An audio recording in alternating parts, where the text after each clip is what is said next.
le Togo était une colonie allemande et puis après la guerre, l'ONU l'a rattaché, lui a donné un statut particulier, mais lui a demandé que la France le gère. Et nous avons constaté que la France n'a pas voulu gérer le Togo dans son statut, mais a voulu le gérer comme il gérait ses propres colonies.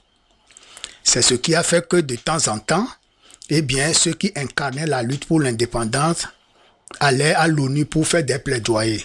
Ils n'avaient pas de difficulté puisque quand ils cognent à la porte de l'ONU, on la leur ouvre. Parce qu'on sait pourquoi ils sont là. Voilà.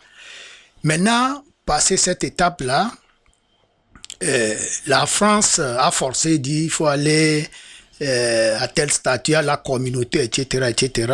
Mais il faut noter que dans ce mouvement général après la Deuxième Guerre mondiale, eh bien, la France savait, avec l'émancipation des colonies, que quel que soit le cas, les colonies allaient demander leur indépendance. Et elle-même se préparait, mais elle ne voulait pas le faire précipitamment comme une métropole défaite, etc., etc. Surtout qu'on sait que les Africains ont joué un grand rôle, n'est-ce pas, dans la libération de la France.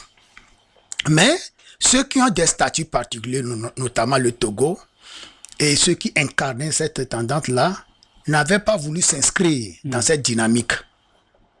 Mais d'autres ont dit non, mais puisque c'est un processus qui, dans tous les cas, va nous conduire à l'indépendance, eh bien, pourquoi forcer les choses? Allons-y doucement. Alors, c'est ça qui a fait qu'à un moment donné, il y a eu deux camps. Un camp qu'on appelle le camp des nationalistes, et l'autre camp qu'on appelle le camp des progressistes.